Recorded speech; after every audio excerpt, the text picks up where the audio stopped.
Hey, e-commerce marketing podcast listener, are you looking to increase traffic and sales to your website?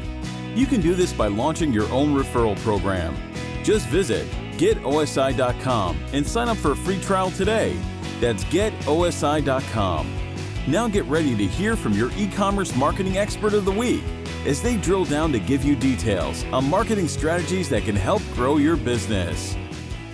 Welcome back to the e-commerce marketing podcast, everyone. I am your host, Arlen Robinson, and today we've got a very special guest, Morgan Kling, who is the founder of Market Boost and Clout HQ, the first public influencer marketing database. Welcome to the podcast, Morgan. Thanks for having me, Arlen. Not a problem. Yeah, I'm super excited to talk to you today. As a lot of our listeners may know, influencer marketing and everything influencer is something that's kind of in my wheelhouse. At OmniStar, we of course provide an affiliate referral platform, and we always encourage our customers to go after influencers, and there's a lot of ways to do it. So I'm definitely interested to pick your brain about that, because I know this is going to be a great value to our listeners. But before we get into all of that, why don't you tell us a little bit about yourself, specifically how you got into what you're doing today? For sure. Yeah, so I'm 23 years old. I started my first marketing agency back in 2007. I really just got into the space because I fell in love with the psychology behind direct response marketing and influencer marketing specifically. So I started about 3 years ago working with a bunch of different direct-to-consumer brands, mostly like small Shopify stores and things like that. And as I started to work with larger brands, I realized that there was an opportunity to create a story brand behind a fictional entity like a company or something like that. So I started talking to people that had large audiences that fit within the same niche as my clients, and I was trying to find ways that we could collaborate with them. So before I really understood that influencer marketing was like a space or like a standardized industry, it was really just me kind of talking to people that had big audiences, trying to find a way that we could promote my clients' brands. So I got started that way. In the very beginning, it was a lot of Google Sheets and manual work and just like data entry and things like that. But as I started to understand better how the systems and processes worked, I started to build more advanced Google Sheets, if that's a thing, using formulas and integrations and things like that. And then eventually I decided to build a internal software for my company that we could use to scale these campaigns and manage things more efficiently, doing like tracking and reporting and stuff like that. So I started working on a software about a year and a half into my agency. And about 6 months after we started, we launched a software as a service company, and that is now Clout HQ. And that was the first, and I still believe it's the only public influencer database that's out there. So I've been working on that for about a year, and now we're looking into more operational softwares inside of the influencer space. Great, that's awesome. And did you say you got started in 2003, I think you said? No, not 2003. I think it was 2017. Okay. Gotcha. I was doing the math. I'm like, man, did you get started when you were in high school? No. I think that was still elementary school for me. Okay, gotcha. Well, I'm kind of a dinosaur in the game, as you probably picked up when we did the pre-recording. I've been in the game for about 20 years in this kind of industry, so I've seen a lot, and it's been a lot of changes in the industry. And I would say probably about 10 years ago, the term influencer marketing was probably non-existent. If my math is correct, it could have been even less time than that. So for all of the listeners that aren't necessarily familiar with the terminology, what exactly is influencer marketing?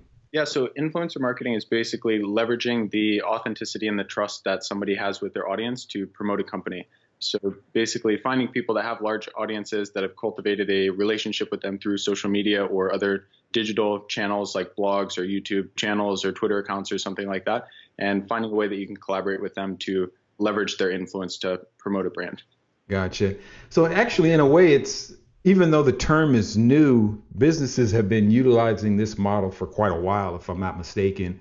I guess prior to influencer marketing, it was probably companies or larger brands were using pitch people like celebrities, entertainers, sports figures, people that were very visible, that had a loyal following, people that always wanted to see their favorite star or their favorite sports person do something, and they would kind of follow all of their movements. And so if their person of choice was behind a certain brand, then that commanded an audience, and that definitely translated to dollars. So if I'm not mistaken, I think that's kind of where it all began. And then now it's because of the internet and social media, it's kind of taken it to a whole nother level. It's really a lot different. Yeah, I think that the term was coined within like the last 10 years, but you can go all the way back to like the 50s and 60s and see like Right. cigarette companies promoting with even presidents at the time or top baseball players or football players and people like that. But at that time, I don't think they even called it influencer marketing. I don't know what they would have called it back then, but I know it worked really well because those companies were growing really fast.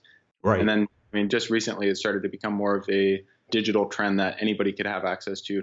And I mean, it kind of makes sense considering Facebook ads were starting to pick up around like the same time influencer marketing became a term and more people had access to these distribution channels that before you would need to have a huge budget and be able to contact like the manager of that person or Right. like know somebody that knows somebody. So it's kind of cool now because a lot more people have access to these unique channels of leveraging other people. Yeah, definitely. And you kind of mentioned a key thing. These social networks have really opened up the average everyday brand to the world. We have the ability to reach out and get in contact with huge stars, huge celebrities that have a huge following, even though, it's going to be hard to kind of, the people at the top, of course, they have I guess you could say, maybe it's a hypothetical wall around them of people that manage their affairs, but there are still some of these people that are accessible or they're at least more accessible because of all of these different social channels that exist. So that's definitely a wonderful opportunity for the average brand. Now, we hear a lot about influencer marketing, and I appreciate your definition of it and defining it. One of the things that I always wonder, and I get this question from a lot of people because we deal with a lot of different e-commerce brands. My initial questions is it right for any e-commerce brand?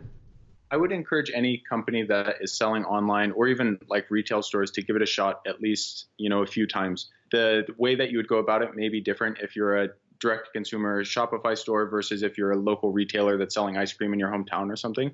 I think it's worth it for anybody to at least experiment in that space, whether it's finding that macro celebrity that has 50 million followers on Instagram or finding like the local alpha mom that's just really ingrained in the community and holds a lot of weight with the other local soccer moms.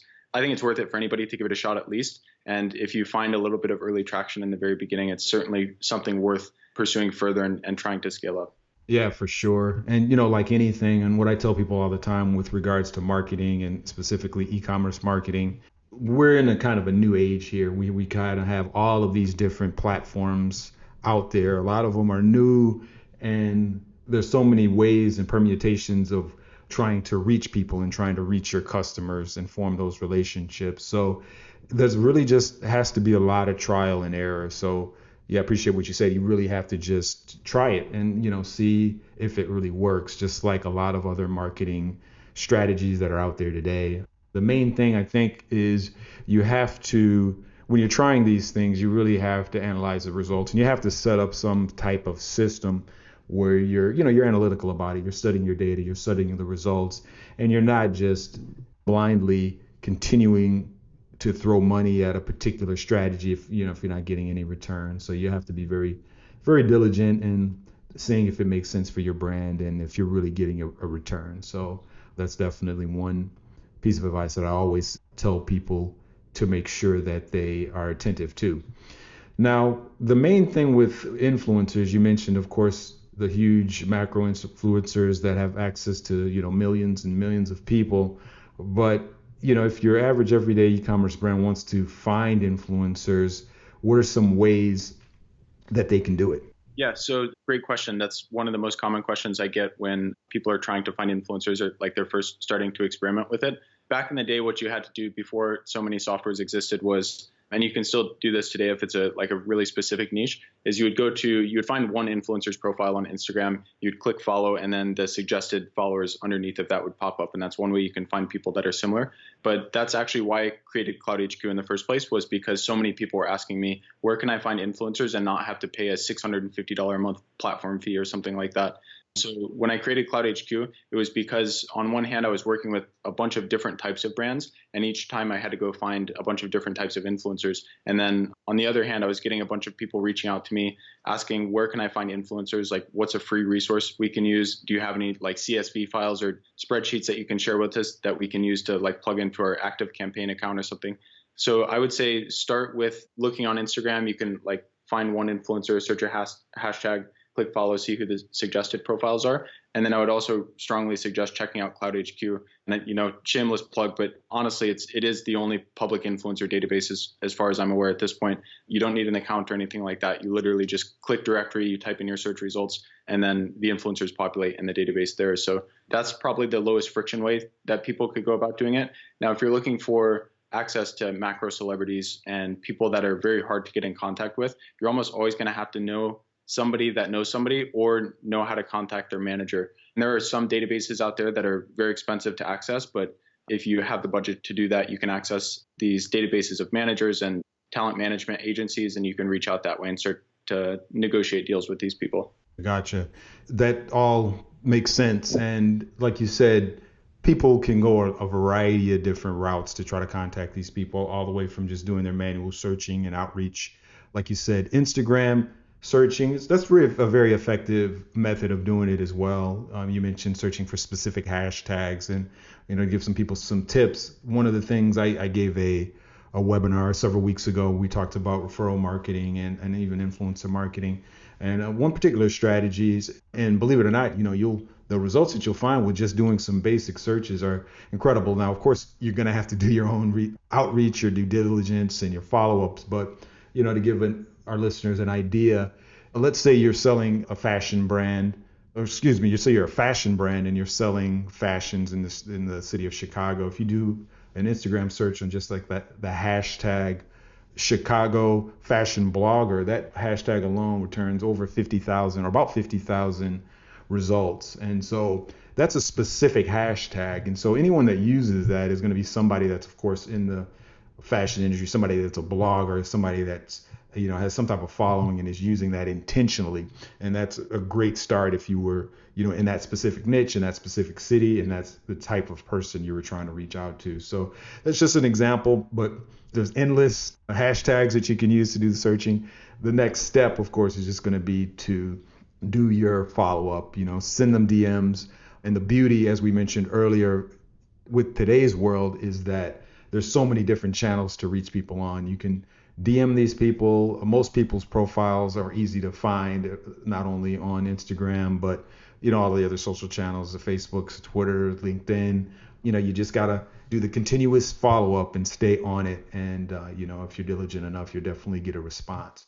So, that's just another piece of advice. But one other thing I wanted to ask you, you had mentioned with Cloud HQ, you guys are one of the only public available database. When you say that, do you mean, because I know there's other influencer networks out there, there's other services. What sets you apart from some of those other guys that are out there with the influencer networks? Yeah, so the first thing would be pricing. In the very beginning, I wanted to build an entry-level product that not only brands could use, but very small social media marketers or freelancers that were offering consulting services. So our prices start at $59 a month, and even our highest plan is $129 a month. And comparably with like a platform like Upfluence or Grin or something like that, it's about a 10x difference, or 10 times cheaper than the next leading platform or the leading platforms in the space.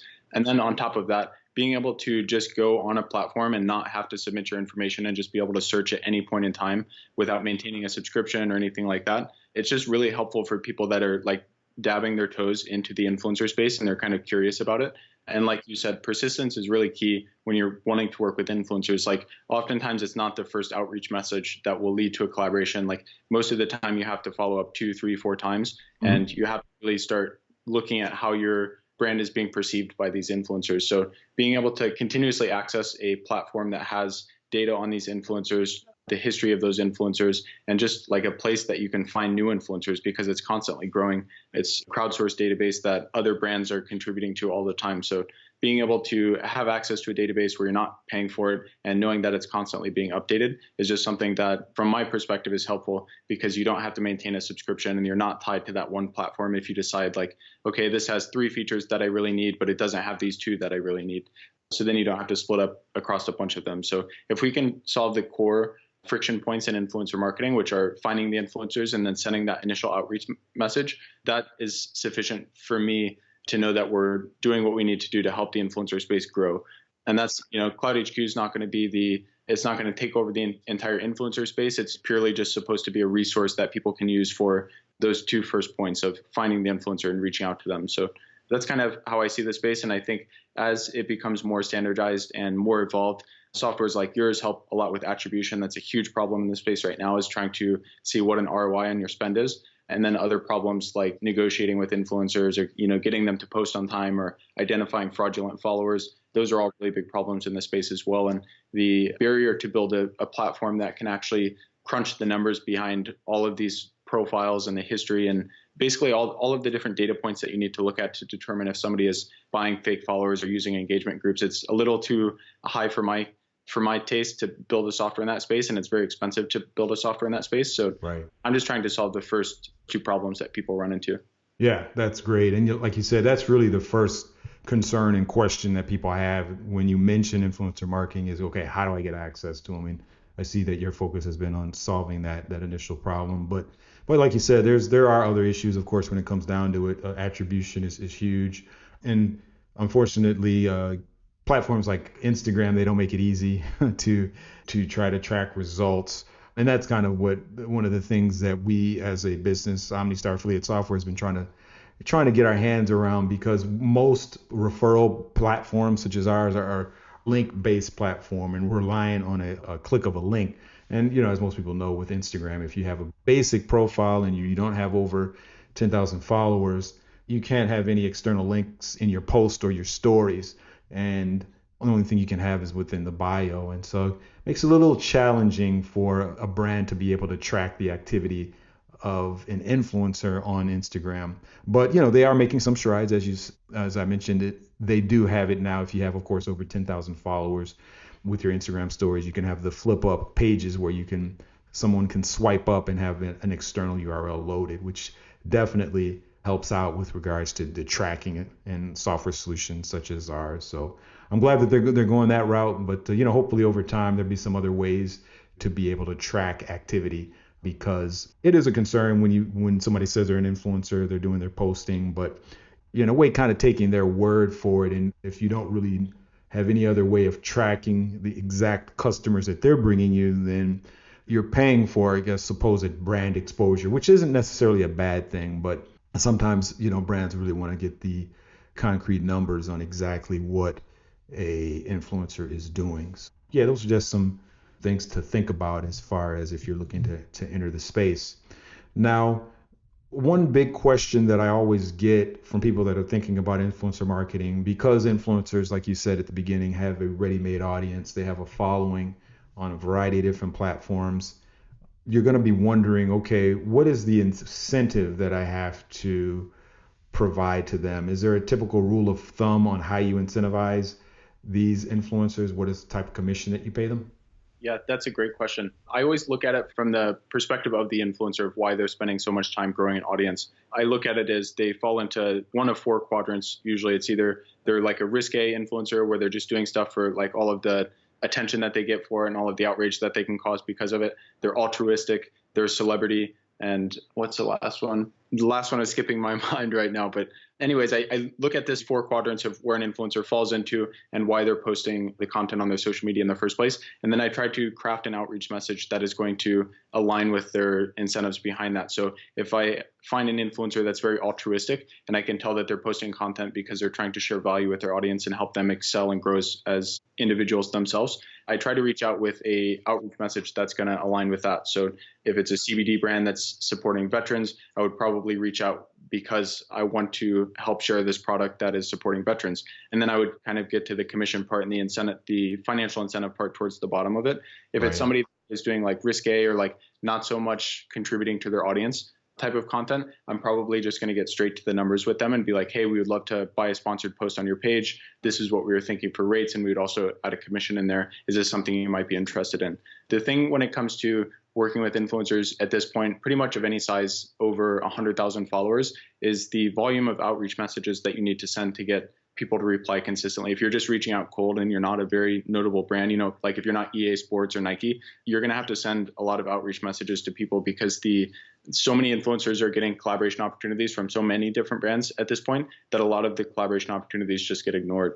So that's even more the reason to focus on how can you optimize your outreach messages to be most aligned with their incentives, and then how can you build a system for following up with those people if they don't reply to the first one, which is more likely than not. it always comes down to trying to find the reason that they're posting on social media so consistently, and then figuring out how I can maximize the amount of leverage that either I'm trying to get out of the collaboration or my clients are trying to get out of the collaboration, and then just tailoring the messages that way. And if you can create a generic outreach message, that's even better because you can send it to a bunch of people. But a lot of times for bigger influencers, it's a lot of customized messaging and filtering people down into different cohorts of people and then reaching out with those individual types of outreach messages. Gotcha.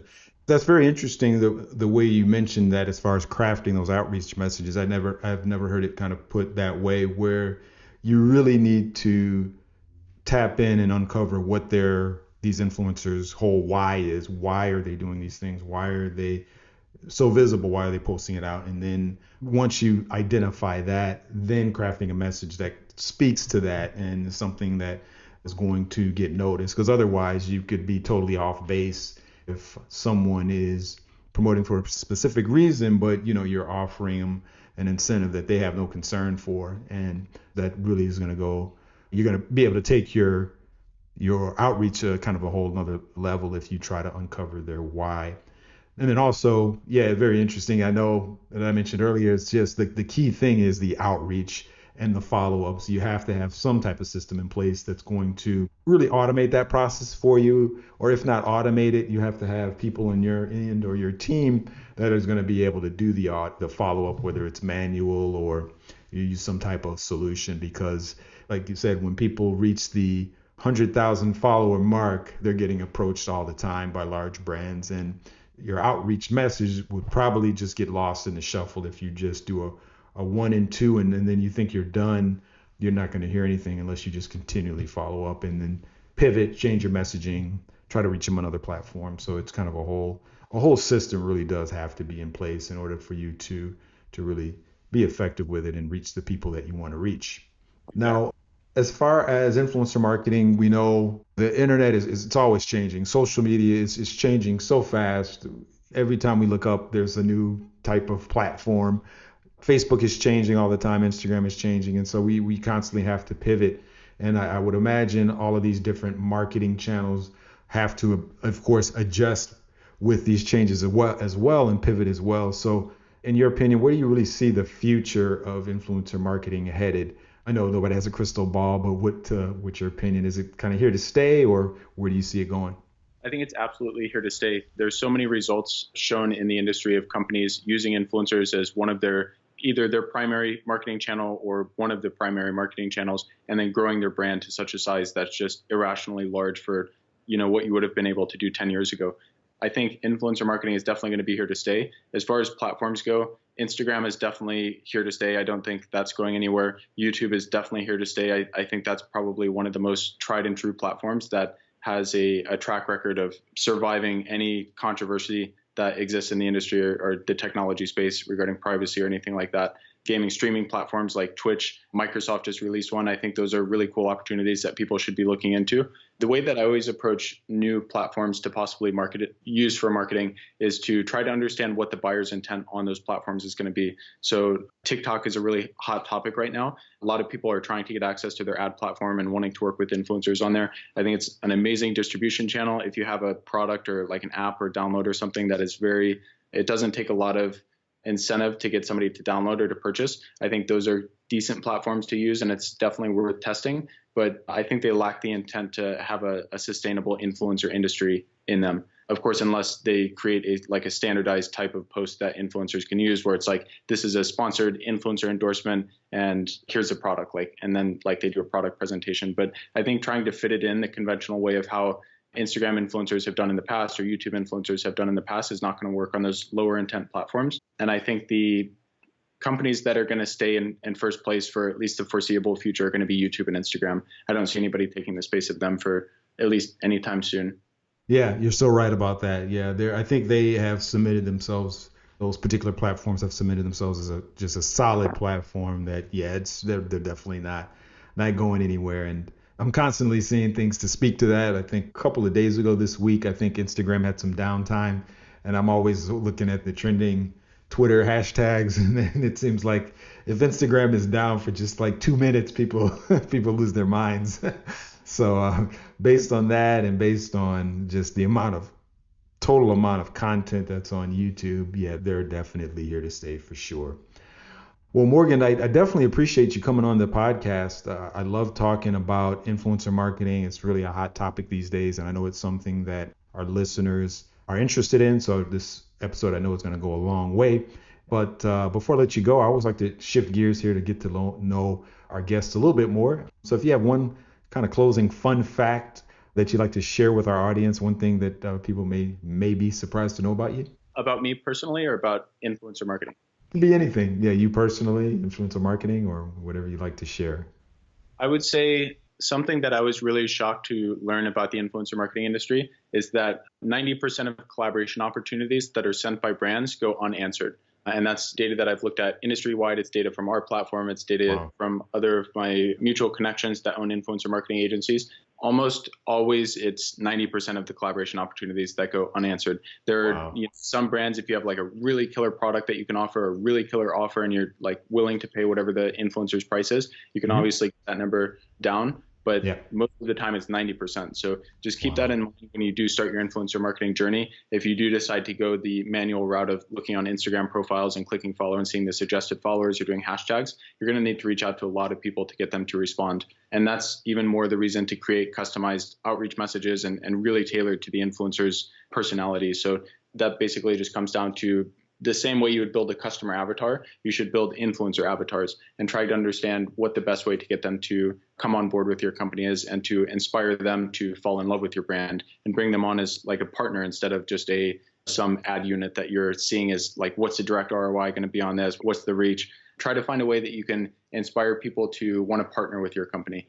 And to do that, you're both going to have volume of outreach and you're going to have personalized messages to send to these people. It's not quite as easy as just purchasing an ad unit. I think a lot of people see it as like, sometimes I think of it as like, if Facebook didn't have the ad platform that they have that is so intuitive where you can just click through the process of like campaign, traffic, set the objective, set the ad placement, all that stuff, and you had to like reach out to a Facebook rep to buy an ad placement from them. A lot of people reach out to influencers as if that was the case. And it doesn't work that way because you're talking to real people that have invested a ton of time and money into growing their audience and building authenticity behind their name and their personal brand. You really have to reach out as if you were reaching out to a real person. Big shocker, but I would say just approach it as if it's not an ad unit and you're trying to build relationships with people that have a lot of followers on social media. Yeah. That is so true. And I appreciate you sharing that. That actually is a very kind of surprising and shocking fact that, like you said, 90% of the messages from brands reaching out go unanswered. I can see that because, like I said earlier, it's just these influencers, they're getting pitched left and right. And it's hard to get through. When you have all of these different channels, it's really hard to get back to people. And even if you're offering an awesome opportunity for them, it's exactly what they're asking for, still may go unanswered because you haven't gotten through and because of the kind of the clutter that they have. So very interesting, very surprising as well. Well, Morgan, I appreciate you sharing that and I appreciate you coming on again. Finally, if any of our listeners would like to get a hold of you, what is the best way for them to get into contact with you? Yeah, the best way would be to send me a message on Instagram or Facebook. My Instagram handle is Morgan Kling, Kling, and then there's 2 G's at the end of my last name. You can always send me an Instagram DM on there, or you can just find me on Facebook. Again, just Morgan Kling. One of the only male profiles on Facebook. You'll find me pretty quickly. It says Cloud HQ right on my profile there. So feel free to reach out to me on Instagram or Facebook. I'd love to chat about influencer marketing or just in general ways to make the industry better. Great. That's awesome. I appreciate that, Morgan. And thank you again for joining us today on the E-commerce Marketing Podcast. It was a pleasure. Thanks for having me.